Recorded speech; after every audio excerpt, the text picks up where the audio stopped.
Good evening. It's scary to witness anyone have a seizure, but what happens when that person is your own child?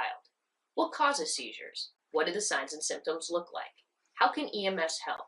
We go live now to Dana Pesavento, mother of baby Graham, who recently had a seizure. It was just a normal day at home, and Graham and I were sitting on the floor. He had just gotten done having a snack, and next thing I knew, he just stopped breathing. And we were sitting on the floor, so he was laying on the floor. Next thing I knew, he started shaking. I was so scared. I had no idea what was going on. I didn't know what to do. I, I sat there and I kept calling his name, and I said, Graham, Graham, Graham, and he wouldn't wake up. I didn't know what to do. I was so scared, so I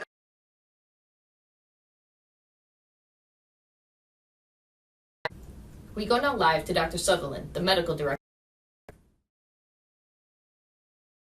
Hi, Dr. Sutherland. Can you tell us what different types of seizures are there? There are three basic kinds that occur very commonly in children. Uh, there are absence seizures, there's partial seizures, and then there's grand mal seizures. And what goes on inside the body that causes a seizure? Pretty much pediatric and adult causes of seizures are fairly much identical. Uh,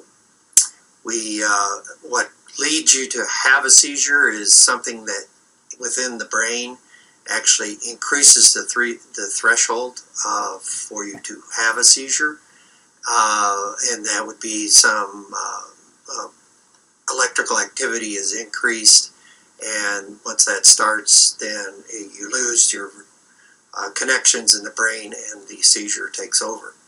The other cause is a lowering of the seizure potential, and that's usually due to drugs or metabolic causes. What exactly is a seizure threshold? We all have kind of an electrical activity of the brain that is functional, meaning all the connections are there, we're able to process information, go about our daily lives.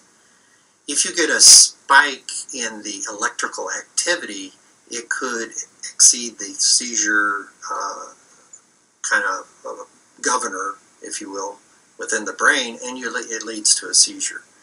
There's also conditions that lower the threshold, in other words, lower the governor that's kind of monitoring this or preventing seizures, and then you also can have seizures. So it's a function of what's either you're increasing electrical activity or decreasing the threshold or the governor that kind of monitors or prevents seizures. Okay, and what are some common causes of seizures?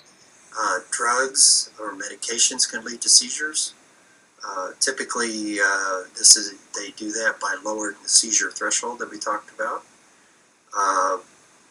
Strokes, bleeding in the brain, whether it's spontaneous, like a subarachnoid hemorrhage or intracerebral bleed, or from traumatic causes, subdurals, epidurals, as you know all about. Metabolic causes, these are where there's a change, usually in glucose, either too high or too low. Typically it's low. In lowered calcium, lowered magnesium, sodium changes, whether it's high or low, can lead to seizures. So somebody who's severely dehydrated is at risk, or somebody who's drinking lots of water and washes out all the sodium, they are at risk.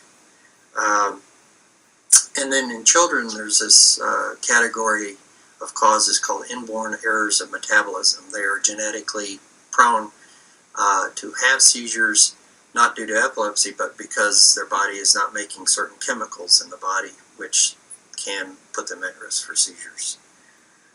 And then the last thing is cancer, whether it's a primary brain tumor or metastasis to the brain.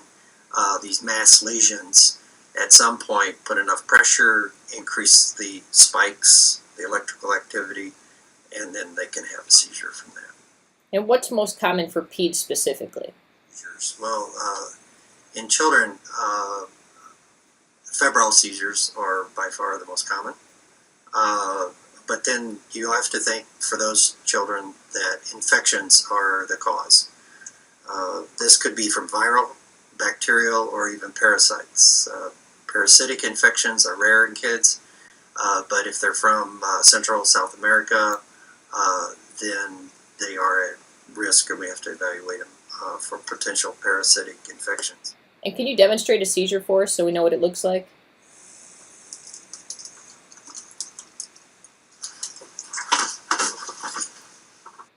Great, thank you so much.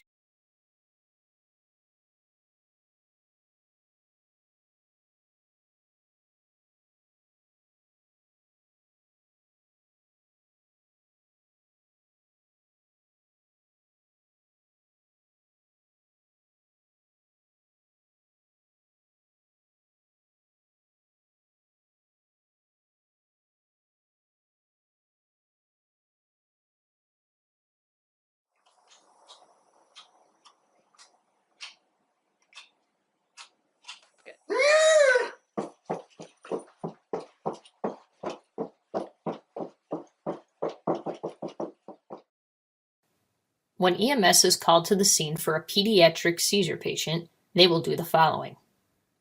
They will protect the patient without restraining the patient. They will open and maintain the airway. They will never place anything in the patient's mouth. They will then roll the patient on the side unless it's contraindicated. If a pediatric patient is actively seizing upon arrival, EMS will administer a medication known as midazolam, or Versed. They will administer 0.1 milligram per kilogram IV or 0.2 milligrams per kilogram IN diluted to a total of 2 milliliters for a max of 10. I just came into work and I had to talk to Dr. Graham, and I just remember a bright light and that weird smell again. It was that feeling of deja vu, and how did I get here? Why are my pants down? I woke up and my pants were around my ankles. What is this stuff? Oh my goodness. When in doubt, pull it out. This patient has not been assaulted. When consulting the experts, we learned that an effective yet less favorable method of controlling seizures is rectal Valium. Rectal Valium is given to patients who have seizure disorders. EMS will administer rectal Valium if the patient has been seizing for over 3 minutes or if the patient has been seizing repeatedly without regaining consciousness in between. A diagram is below for administration. That concludes our report on pediatric seizures. This is CDH, and we will see you again.